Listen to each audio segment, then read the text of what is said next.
You're listening to the Mark Bradford Alchemy for Life podcast. If you use it, you might get dumber. Well, hey there. Welcome back. A while back, I did a podcast on applying the label of assuming.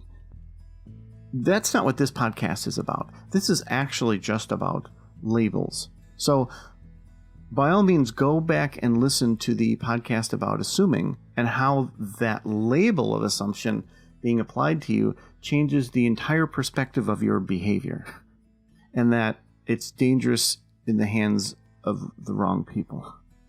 This podcast is specifically about labels, and you'd think it shouldn't have taken me 200 episodes to get to such a simple concept.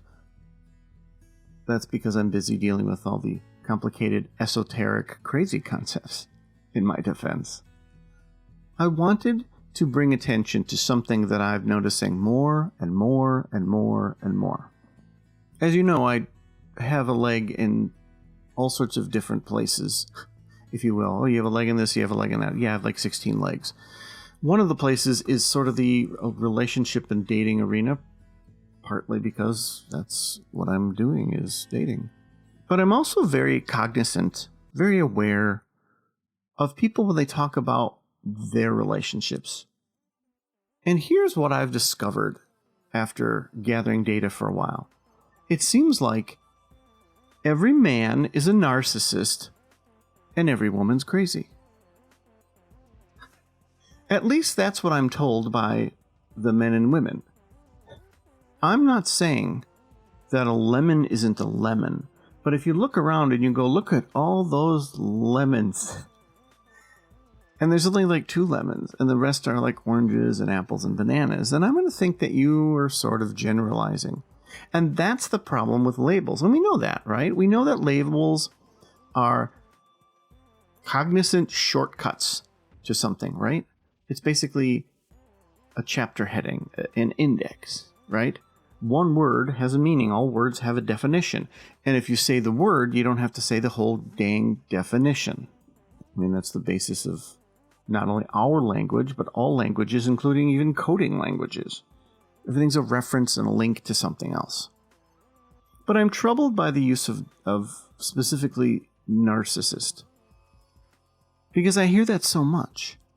And I think to myself, everyone's ex-boyfriend or husband or friend's friend who's male can't be a narcissist.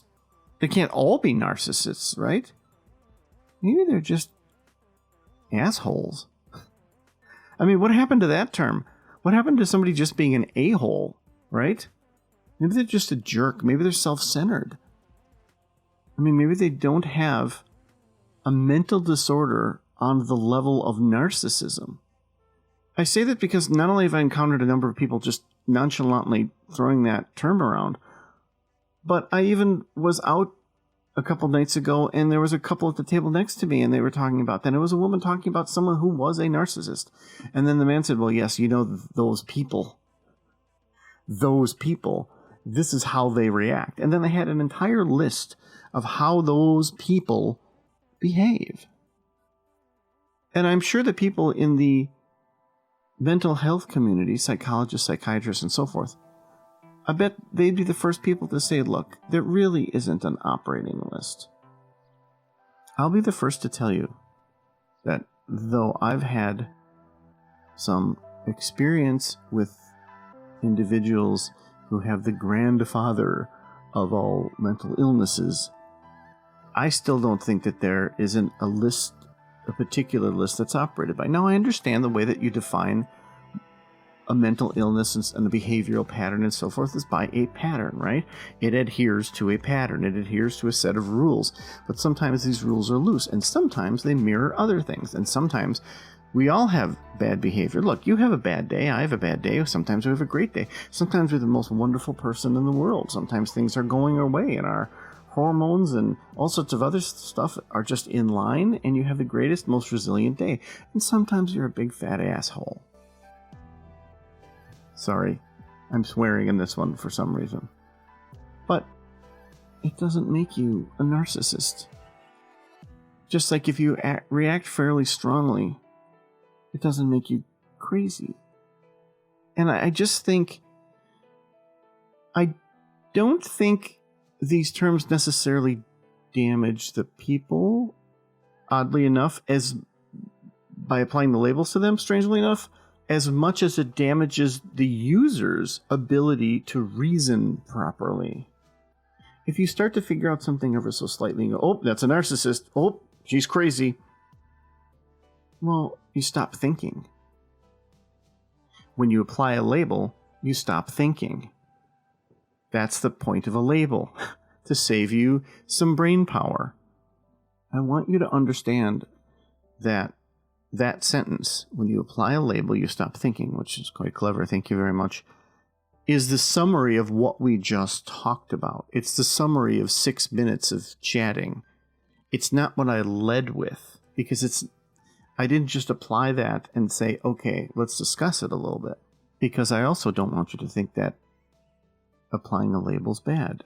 Applying a label is part of life. Even stereotypes come from a neutral position, typically, in our brains of going, I see a pattern, I'll apply this label to it. And I'll stop thinking. Aha.